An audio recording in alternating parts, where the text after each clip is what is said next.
tukielekea kufika Dar es Salaam, wanaizungumziaje safari yetu? Karibu tuwasikilize. Yani na washauri hata wasikose.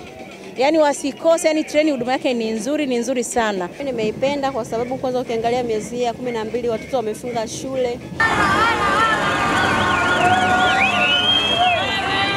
Kwa mimi nimefurahika sana ulivyozinduliwa usafiri.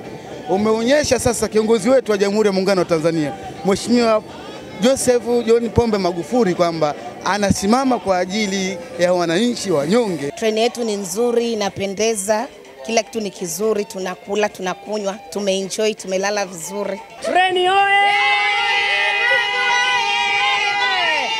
Vibe kama leo Chelsea. Yaani ambao wamekosa kupanda treni yetu ina maana wamekosa mengi sana. Magufuli, hapa ni kazi tu. Belgium, we love you. Mtazamaji, nikiripoti kutoka hapa station ya Kamata jijini Dar es Salaam, Beni Mwanantala, TRC Real TV.